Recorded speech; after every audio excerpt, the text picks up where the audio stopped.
10 laps, it's 20 kilometres. They didn't like the first attempt at a start, so the Clark, of course, the pace car went out again. Eric Purtle's out again too in the Scania that had problems and spun out of an earlier race, but he's starting on his own from the front row of the grid, theoretically on his own. Ken McDonald's second row of the grid in the R600 Mac number 13. His teammate in the AAA Team 31 is starting, that's Peter Hewitt, from the third row of the grid with 69, the Diamond T alongside him. 101, Steve Glover in the Ford Louisville is starting on his own from the fourth row of the grid. Fifth row of the grid sees number 10, which is Lofty Richardson. In the N12 Volvo, a fairly standard one, Bert Winters in the little Isuzu, and finally the 1418 Mercedes, number 9, at the tail of the field as it now gets away cleanly, and Purtle blasts into the lead. The two R600 Max trying to take over second and third, but ducking round the inside of him is Glover in the Louisville, and I reckon he's a hot tip for this race.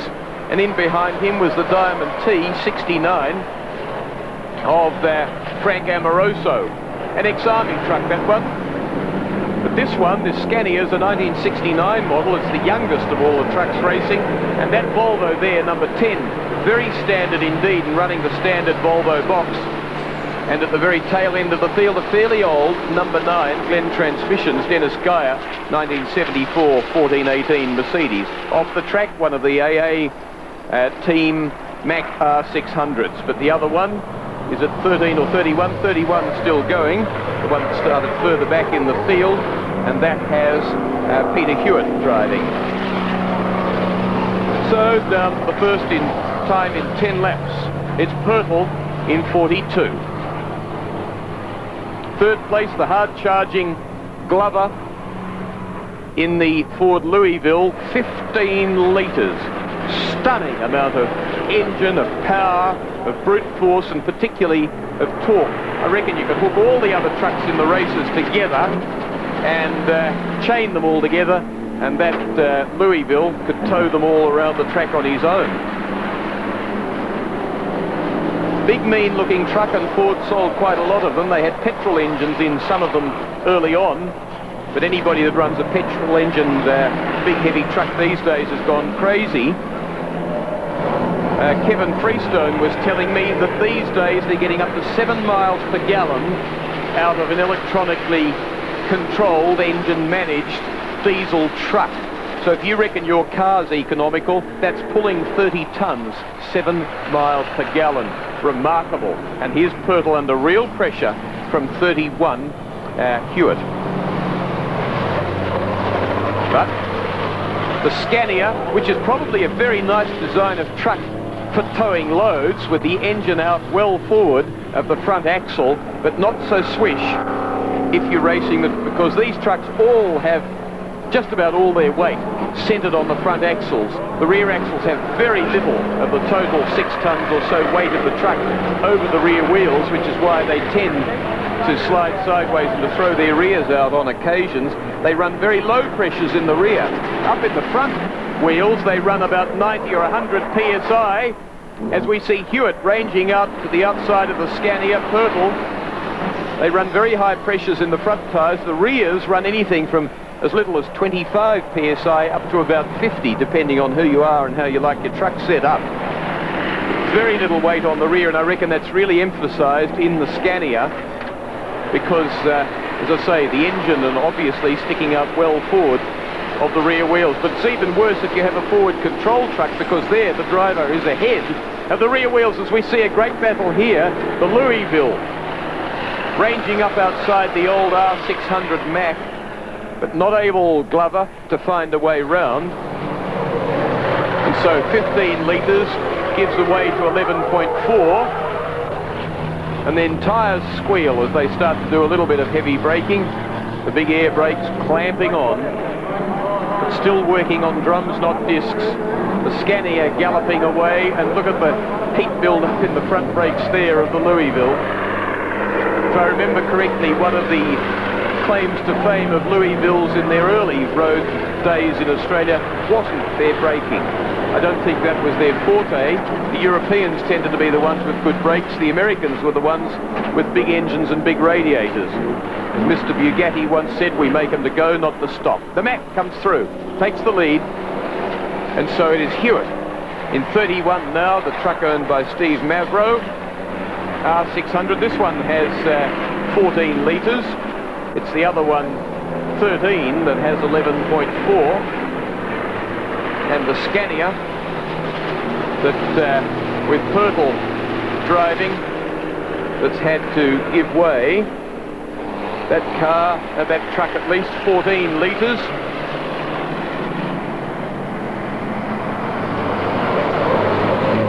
But an old Mack, not as old as a B model Mack. Those ones that did so much work, timber work, forests throughout Australia and New Zealand. Such a solid truck. They say to panel beat it you needed a 10-pound hammer, and that barely made a dent in it. But like everything, they've got lighter as the newer vehicles have come along, because lightness means more power performance. It also means more load, put more on the vehicle, so they come through to complete lap 4 in this Mobil Oil Australia 10-lap Trucks Consolation final, being led by Hewitt in this truck number 31. Down at the tail of the field, there is the little Isuzu 5.3 litres turbocharged, the fairly standard Volvo N12, so probably only just over 300 horsepower only. Some people will be very happy with that in a lot of trucks and indeed a lot of cars. And then finally the 1418 Benz, truck number 9, that has just 10.8 litres, just 10.8. The race leaders though, Pirtle with 42, trying to haul them in, the 1989 model Mack. The Mack, sorry, I said the 1989 model Mack, it's a Scania. It's the much older Mack number 31 that's out in front. A lot of these trucks cobbled with bits over various years. Oh, and very sideways indeed, as you can see. Didn't give Pirtle time to get by or indeed lift his foot. They come round, they complete 5 laps. They're halfway through the 20-kilometre journey in this truck consolation final. Mack from America leads Scania from Sweden. Saab Scania, of course it is. But the trucks tend to be known just as Scanias, the cars as Saabs. Very solid trucks indeed. And Eric Pirtle, the truck owned by Brian Noonan, T143H Scania.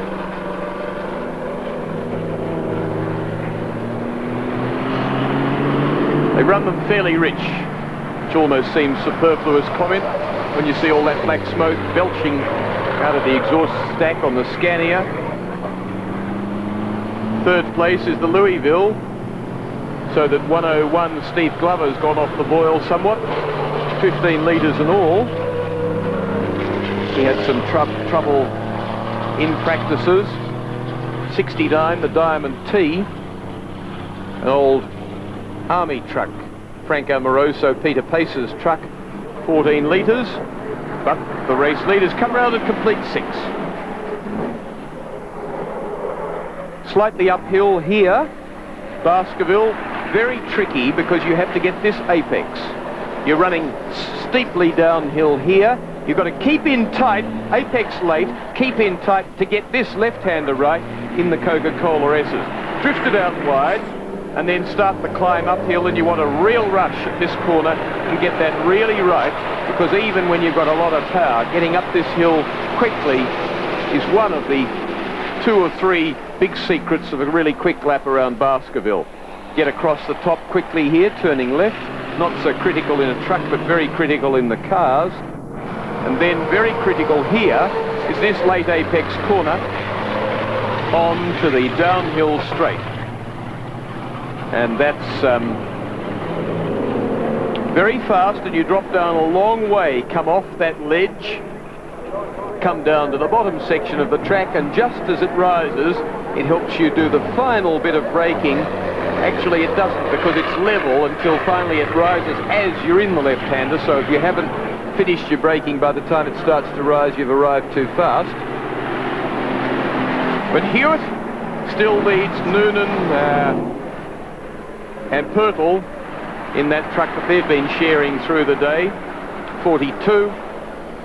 It's Hewitt here in 31 doing the job, having started from the third row of the grid. The Scania 42 having started from the front, and Susie Wreck, the truck that was a bread van, has got the 1418 Benz coming through, so that the N10 Volvo, I think it is, the very standard truck number 10, no, N12, so it's 12 litres, but it's running a standard Volvo box, whereas the really quick Rodney Crick truck has an Allison automatic, and a lot more money spent on, a lot more turbocharger pressure. And as you can see, that Isuzu has been wrinkled and crinkled because it's been upside down at Oran Park. And now we see the Scania trying to threaten the Mack, the 1989 truck, some 10 years or more younger than the R600 Mack, and getting back into the battle. And it's 8 laps completed as they come across the start-finish line. They have 2 remaining, 4 kilometres till they get home to their rest break. Once upon a time, they'd probably have been heading to Bimbo's at Bargo, but Bimbo's is well long gone. A very famous truck break on the old Hume Highway, and a very popular stopping point, but bypassed by the expressway, of course, and long since closed, and much bigger, more modern truck stop facilities along the way on that haul between Sydney and Melbourne. It sees some 1,100 trucks set out from each of the 2 big capitals in Australia each night to cover the 850 kilometres and to bring the nation's freight north and south.